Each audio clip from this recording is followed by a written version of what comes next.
आपल्या हक्काची बातमी. तळोदा सध्या सुरू असलेल्या इराण अमेरिका तणावाच्या पार्श्वभूमीवर भविष्यात उद्भवू शकणाऱ्या गॅस व पेट्रोल टंचाईवर मात करण्यासाठी शासनाने केरोसिन रॉकेल वितरणाचा निर्णय घेतला आहे. या संदर्भात तहसील कार्यालयात आज केरोसिन परवानाधारकांची बैठक आयोजित करण्यात आली होती. यावेळी पुरवठा निरीक्षक द्वारका आगळे यांनी सर्व परवानाधारकांना आपापले परवाने नूतनीकरण करून घेण्याच्या सूचना दिल्या. परवाना नूतनीकरणासाठी आवश्यक कागदपत्रे कार्यालयात सादर करावीत. तसेच हे नूतनीकरण पूर्णपणे विनामूल्य करण्यात येणार असल्याचे त्यांनी स्पष्ट केले. शासनाकडून केरोसिनचा दर अंदाजे 50 ते 60 रुपये प्रतिलिटर राहण्याची शक्यता व्यक्त करण्यात आली. ज्या परवानाधारकांचे निधन झाले आहे त्यांच्या वारसांनी आवश्यक कागदपत्रांची पूर्तता करून परवाना आपल्या नावावर करून घ्यावा असेही आवाहन करण्यात आले.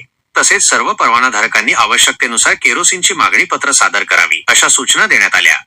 शहर व ग्रामीण भागातील सुमारे 45 ते 50 परवानाधारक या बैठकीस उपस्थित होते. शासनाच्या नियमानुसार गॅस कनेक्शन असलेल्या सर्व रेशन कार्ड धारकांना देखील केरोसिन वितरित करण्यात येणार असून प्रत्येक रेशन कार्ड धारकास 3 लिटर केरोसिन देण्याचे आदेश आहेत. यावेळी पुरवठा निरीक्षक द्वारका आगळे, पुरवठा निरीक्षक सोनाली फुलपगारे, लिपिक मयूर राजपूत, विकास कोल्हे यांच्यासह अनेक परवानाधारक उपस्थित होते.